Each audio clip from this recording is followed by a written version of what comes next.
Oops. I just pulled my webcam down. Does it still work? Just a second. Yeah, it still works. What up? Today we have one of the most important anti-loot box updates pretty much yet. What has happened? Well, the UK government has been asked to classify loot boxes as gambling by the parliamentary committee that we've been following over the last few months. Wow. What they recommend is major in its implications, wow. And today we're going to break it all down. It's about goddamn motherfucking time, isn't it? Like, we've been waiting on this for a while. Welcome back to another Industry Report, the series where we take a closer look at the biggest stories in gaming. Now, instead of the usual sub thing, I'm instead going to pimp out our Discord today. We launched it last week over on our other channel, and yeah, if you'd like to talk about this story in more depth, that's actually pretty much the perfect place to do it. So, Discord's down below. With that said, let's dive in. The recent UK scrutiny appears to have culminated with a new report presented to the UK Parliament following months of intensive parliamentary hearings with technology and gaming companies. The report compiled by the DCMS was published this week, and it comprises a whopping 81 pages of findings, concerns, and recommendations for further action on everything ranging from loot boxes to skin betting and shining. I want to ask you guys a question. Like, how many of those pages do you think that most of the people that voted on this read? How many of those pages do you guys think they read? I think they read one page. The cover, they're like, really? It's addictive? Shit, okay, wow. Put that down. Tell me no more. And that's it.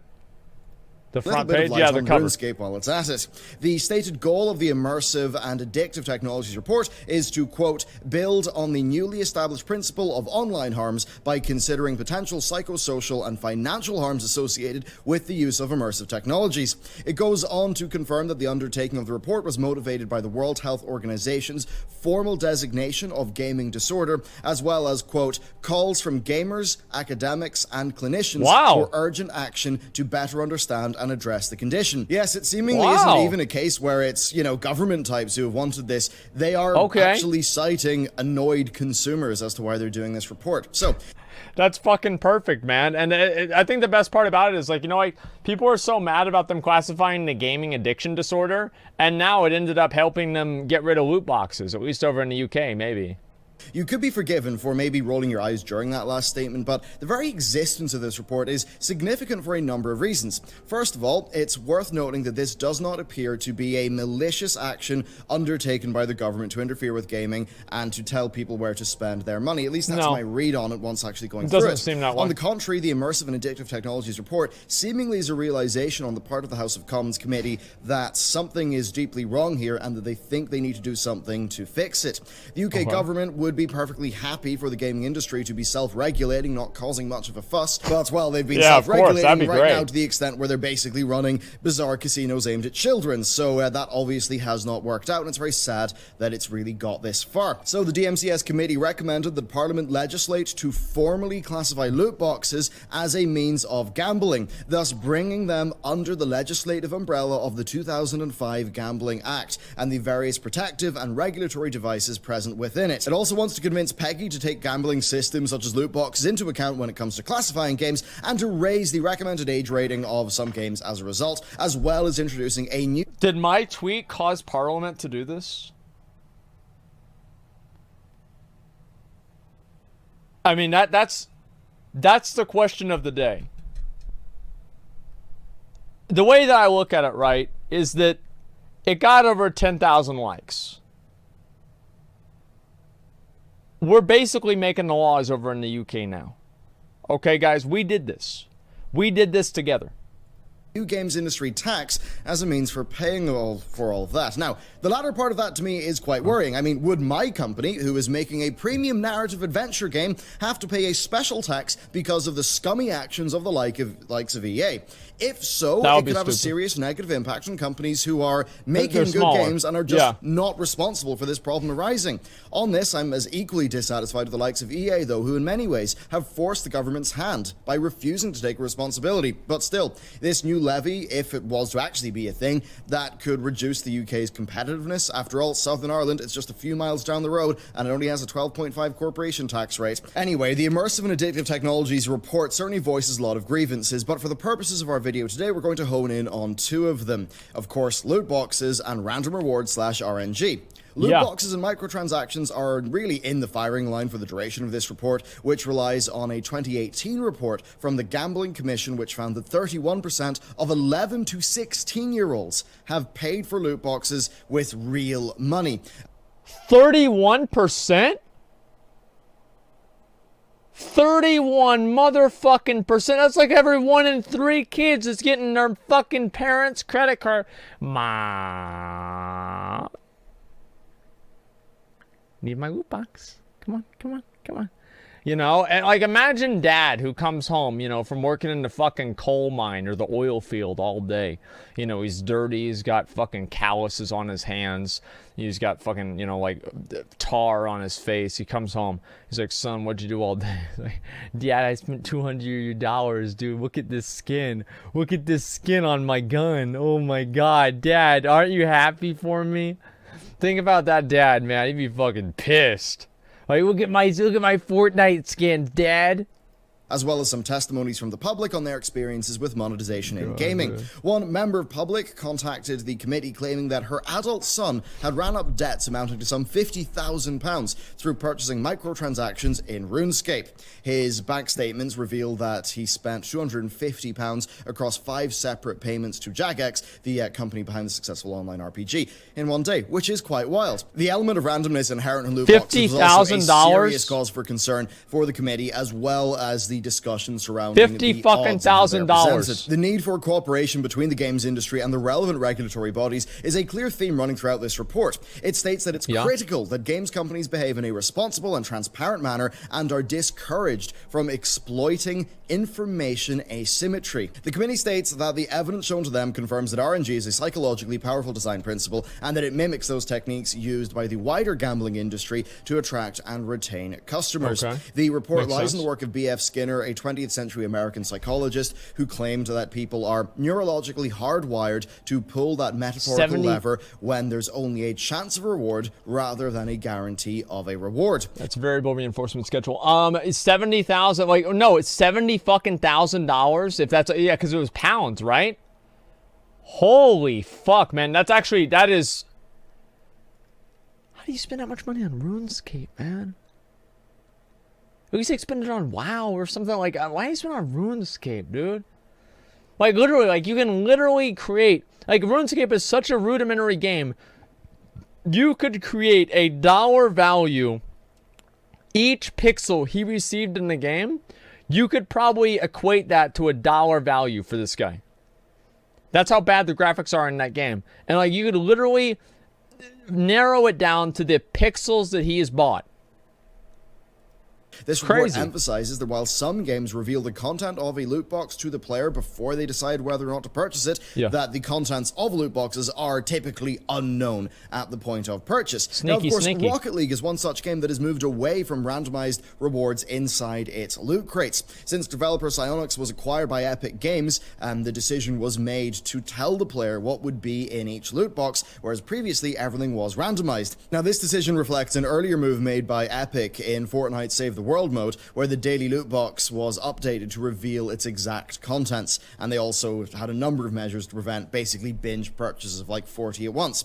Players could see what was in a box and buy it if they were happy enough, or they could just wait until the shop reset and a new box was added. Now, this removes the apparently dangerous elements of pre-purchase randomization that the DCMS report claims is so beneficial. It's worth remembering, though, that Fortnite's Battle Royale mode has a storefront that offers items only for direct purchase with no random loot boxes, and that still earned Epic pretty much all the money in the world. It's also, of course, got a battle pass progressions. It's actually a really good point, because people think that you need to have these fucking loot boxes, and if you don't have the loot boxes, you're not going to be able to make any fucking money.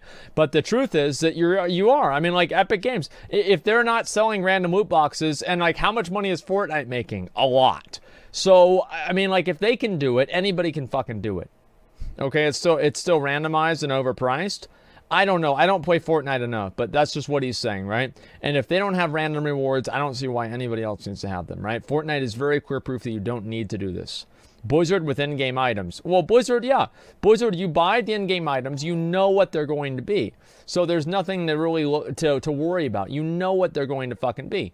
System, and that definitely shows that, yeah, transparent and direct forms of monetization can actually work. Anyway, the desire for transparency is a very important theme throughout this report, and one of the reasons why the committee was so keen to communicate and cooperate with representatives from the wider games and tech industries. So they wanted that transparency, but that did not go as far as they expected. No. And who else but our old friends at EA Games would be really just the main example here of failing in that transparency. EA's representative at the committee discussions was Kerry Hopkins, the VP of Legal, whose responses were just awkward, bumbling, and more to the point, generally untrue. So get this, one of the main goals what'd she say? Let me go back. So get this, untrue. Somebody's going to Kerry Hopkins, who responded in a way that have implemented this mechanic in FIFA, is quite ethical and quite fun. Quite ethical and quite fun. Surprise mechanics. Okay. So get this, one of the main goals for the DCMS committee during their discussions with the wider industry was to get a working and informed idea of what constitutes a healthy amount of gaming from the average person. So they reached out to various companies in order to be enlightened, to get information in an honest enough manner. Now this move showed that the committee, at least to some extent, recognized their lack of experience in gaming and wanted to learn. After all, they could hardly be making recommendations against excessively long gaming sessions if they didn't really know what would be considered excessive. In their words, they wanted to establish average levels of engagement. EA were not playing ball with them, though, when it came to releasing player data for FIFA. Despite claiming earlier on in discussions that EA track player data as a means of improving live service games, Hopkins pulled a 180 and stated that EA don't track anything and they just couldn't provide any info to the committee. Which is not true. The committee bit back in this, stating, as the company EA has told us, it does record how long a player is connected to the game, and telemetry from in-game behavior over that period could give an indication of play. We reject... One sec, guys.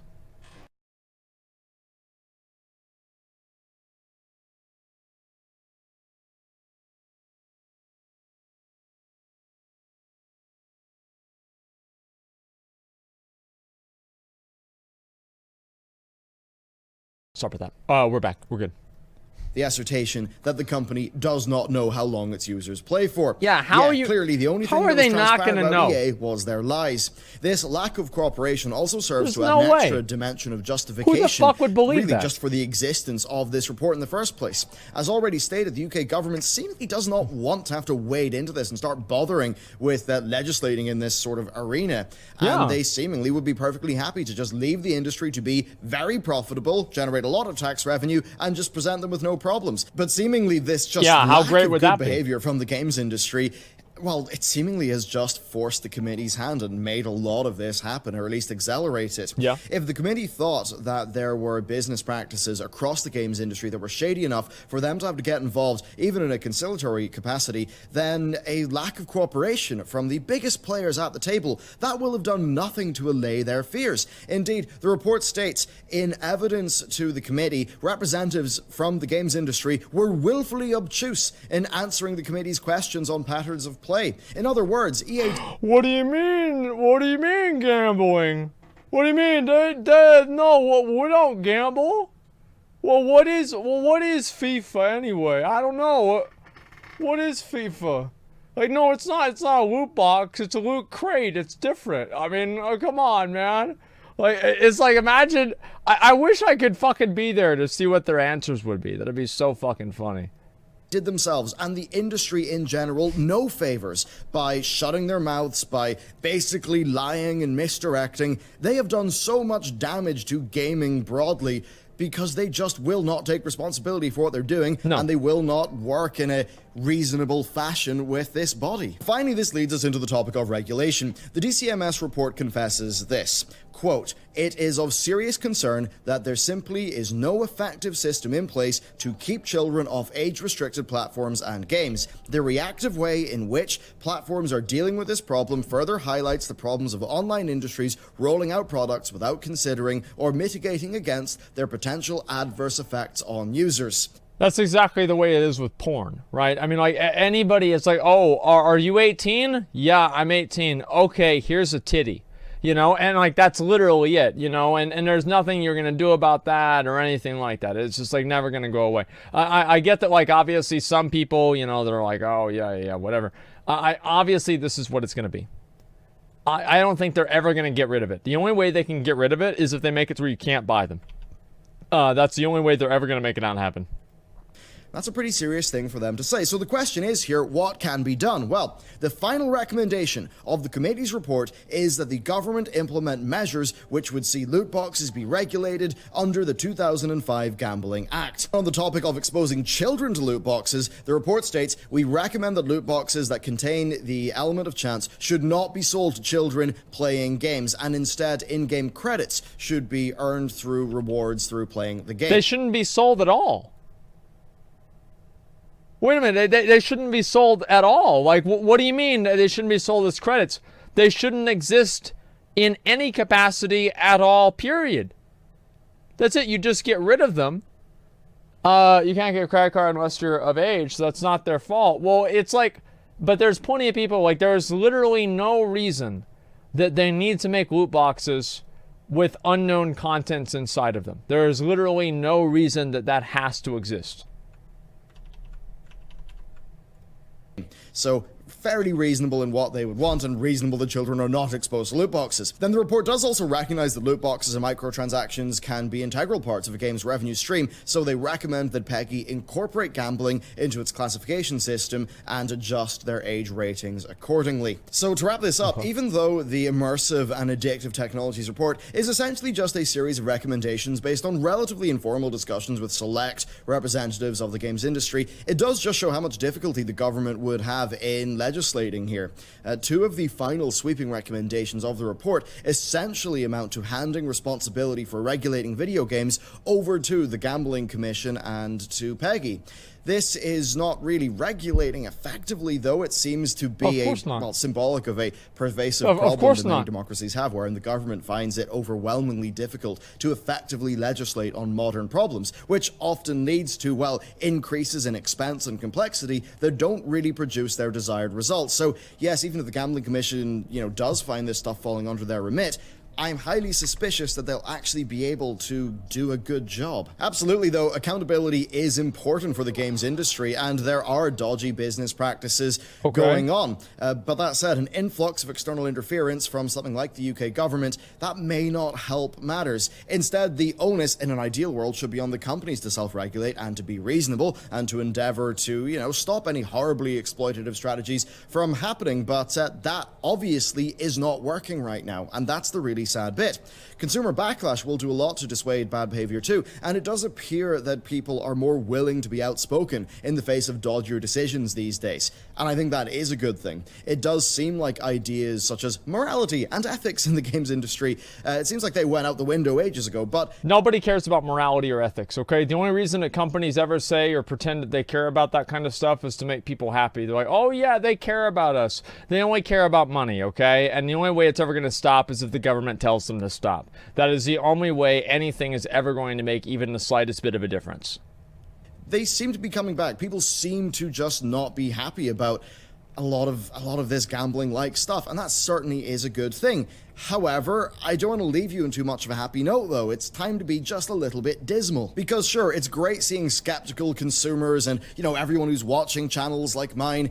That's really good, especially in a world where, culture's almost being replaced with intellectual property and people are just fanboying over things all the time. But here's the thing. Most of these business models are predicated upon the majority of players not paying. So, I have a rather dismal outlook on it. A lot of these loot box models, they're based in whaling. 90% of the players don't even have to click anywhere near the loot boxes. for them to be profitable because they are inherently designed to be profitable off a tiny number of players.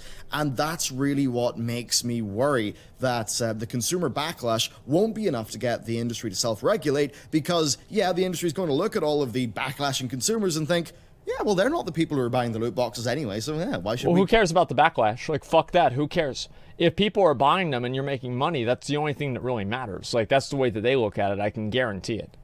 Yeah, hopefully there are more situations like Star Wars Battlefront 2 where the players actually just turn around and pull their support for the game. Apparently that game is far better, but, well, with a game like FIFA, we're just not seeing the audience actually do that, which is quite sad. Yeah, it's too much for a mainstream audience for that to happen. This situation where this report exists. Overall, I'd love to hear what you think should be done. What is your opinion on regulation? I'd love to hear down below. And if you'd like to discuss this further in a place that's a bit better than the YouTube comments, be sure to hit up our new Discord. It's a very shiny place, and I recommend it highly. Anyway, thank you very much for watching, and I'll see you next time.